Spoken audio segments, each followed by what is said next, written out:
এক বক্তা মহান আল্লাহর জাকাতের সাথে বিএনপি ও জামাতের চাঁদাবাজি তুলনা করছে। আশ্চর্য, যে ভাব লইলা বা বুঝা যার যে তাই না হামরি কিতা এখন কইলিছেন আসুন বা খালি ফোন গালাগালি আপনি আফসারি সাহেবের পুরা বক্তব্য শুনছেন নি? আচ্ছা, আমার কাছে দুইটা সাদা আদায়ের রসিদ আছে। একটা আছে সিরাজগঞ্জ বাজার চৌকিদারি সাদা আদায়ের রসিদ, আমি প্রত্যেক মাসে এখানে একটা ফিগার দিই। একটা আছে সিরাজগঞ্জ বাজার জামে মসজিদর সাদা আদায়ের রসিদ, আমি জামে মসজিদে প্রত্যেক মাসে একটা সাদা দিই। এই সাদা দেওয়া আর কেউ যদি জোর করি আমার কাছে কি ইয়া পয়সা নেই, সাদা নেই, অর্থাৎ সাদাবাজি করে এই সাদাবাজি আর এই সাদা দেওয়া কি এক? বিএনপিও চাঁদা তোলে, জামাতও চাঁদা তোলে, এই দুইটির মধ্যে পার্থক্য কি? এ নিয়ে কিছু বলেন। আর চাঁদা তো আল্লাহ তোলে, আল্লাহ তুলি আল্লাহ খায় না, নাউজুবিল্লাহ। আল্লাহ যাকাতের চাঁদা তুলি কারে দেয়?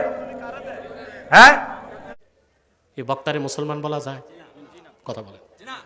আমাকে আপনারা অপবাদ দেন, আমি কথায় কথায় কাফের বলি। ওরা কথায় কথায় কাফের হয় বলেই তো আমি কথায় কথায় কাফের বলি। এ চাঁদা বুঝছেনি, এ চাঁদা জামাতে যেটা না এটা এই আনত, আপনি আল্লাহর দিনের জন্য দিবেন। তা আপনারা কেউ এনছে নিলেন নেন না, বলে আমরা আল্লাহর দিন প্রচার করি। আপনারা তো এটা নিয়ে মদ, কে কে মদ গাঁজা খায়, হোটেল কিতা কিতা কারে কারে লই বেলে ধরা খায়, ঠিক কিনা?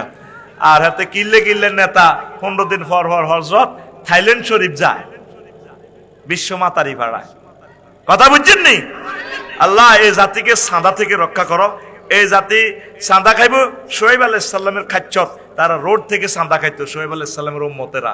এই উম্মতে মুহাম্মদ সাল্লাল্লাহু আলাইহি ওয়াসাল্লামের উম্মতে সকল উম্মতের পাপগুলা করব, করলে কিয়ামত আইব।